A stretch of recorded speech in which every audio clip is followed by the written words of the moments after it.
Hi everyone. For week 9 of our course, we're going to be focusing on Classkick. Classkick is a way for teachers to create interactive assessments for their students. The format of Classkick is it's open for whatever teachers want to do with it, meaning it's almost like a blank whiteboard. Traditionally speaking, right, you would introduce your topic and then you would need the kids to practice. So sometimes the kids are practicing on a worksheet.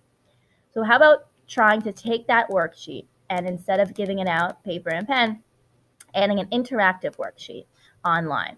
So the one thing about a worksheet is they're just, answering problems or circling questions, and it's kind of like one-noted, one-dimensional, right?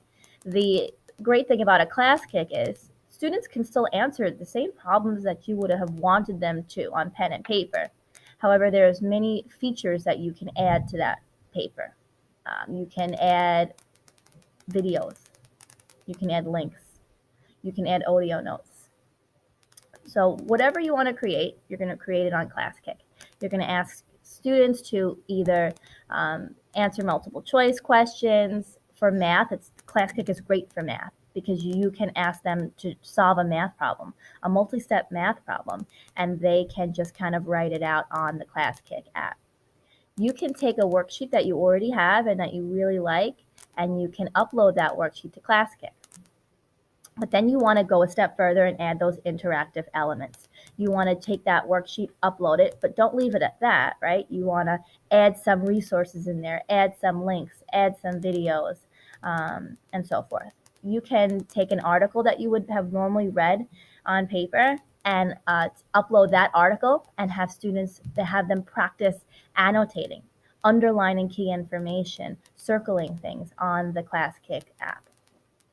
There's Classkick for your phone. There's Classkick for iPads. There's Classkick for Chromebooks. So whatever devices you have, Classkick will be available to you. There's a free version and a paid version, as always.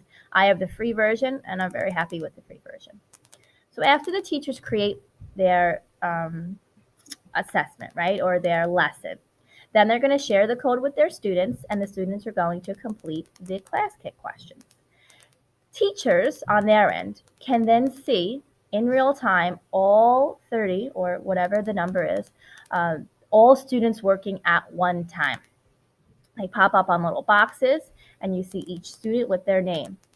So you could do two things. One, you can kind of just use it to really watch students working and collect data. You could also use it if you want to pull a small group off to the side and work on them, but then you can still see how everyone else is doing. If students need help, they can virtually raise their hands and ask for teacher help. Teachers are then able to enter that virtual space with them and open up their name, right, and their assignment that they're working on, and message them and say, hey, you missed this step. Or you could draw right on the screen right by them and point to something or circle something. Peers can also help their peers, right? So if a student is having help, they can choose to have a classmate help them. And anonymously, a Classkick can enter someone else's space and help them as well. That is up to you whether you want to turn that feature on or off. I think it's a really nice way to have students working with each other.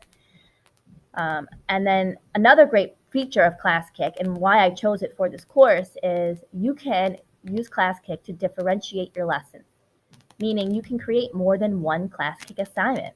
You can have that Classkick that's really for the gen ed student, that's for the grade level student. It doesn't really need much. Then you can create another Classkick with the same questions. However, you can provide them with more help. You can have a link for those students. You can have a voice memo reading the question and explaining it. So it's really like, I love Classkick. Number one reason I love it is for bridging the gap. And that's the purpose of this whole class, is finding tools that you can, help out the students who need it, help out the students with special needs. So we are on week 9. After this, you have week 10, which is our final weekly assignment. And then you have your final assignment, which is the lesson plan submission. I'll make one more video, of course, for next week for the week 10 assignment. And I'll make a video for the final assignment just so I could probably clear up any questions that you might have. There are a lot of slides this week, so just bear with me. It's a comprehensive program. So, if you have any questions, obviously don't be afraid to reach out to me. Have a great week.